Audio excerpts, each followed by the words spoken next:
To Dr. Austen Ivereigh, Director of Catholic Voices, an organisation which represents Catholics. Thank you very much for joining us. How do you think he is going to be remembered?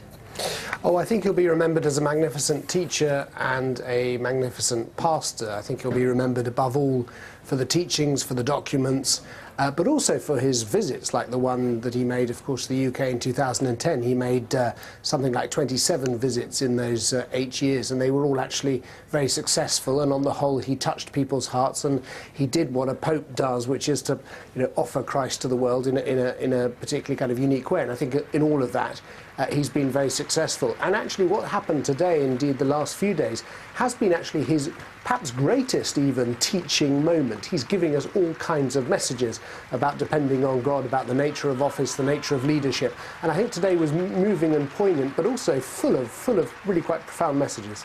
It's interesting when you talk about the lessons on the nature of leadership through his decision to step down.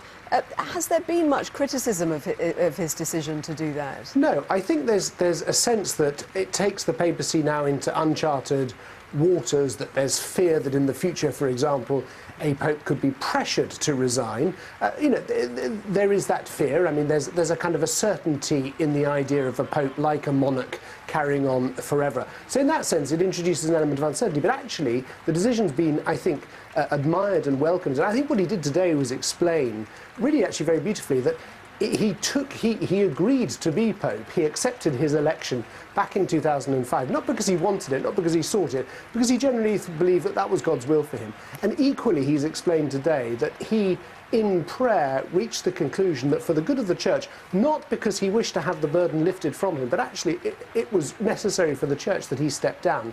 So that's what I mean about a message about leadership. He's really saying to people, and I'm sure there's a message here also for people who, have office and often pursue their own ends, that ultimately we do these things, we occupy these positions in order to serve others, and when the moment is right, we step back.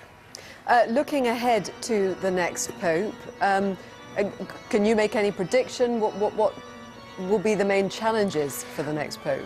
Yes, I think it's becoming clear that very high on the agenda of the cardinals who will gather for the first time on Monday and will be deliberating, we don't know for how long, probably a week, at least more likely 10 days, before they then actually elect the successor.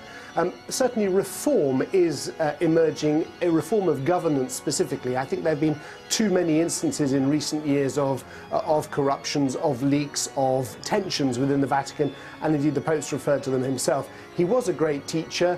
They're probably now, a lot of the cardinals are thinking this is the time for firm government, for perhaps somebody who can do a little bit of restructuring and reorganising, a bit of a broom. But on the other hand, they will be looking for a pope who, like the last two popes, basically their primary job is to take Christ to the world, to offer the message of Christ, to show what it is to live in faith and depending on God rather than on oneself. And it's that kind of a leader that they will be looking for in wherever he's from. I suspect they'll be looking now outside Europe, because that's where the vigour of the Church is. But nonetheless, they'll be going for the man who best meets the very difficult set of criteria that are necessary.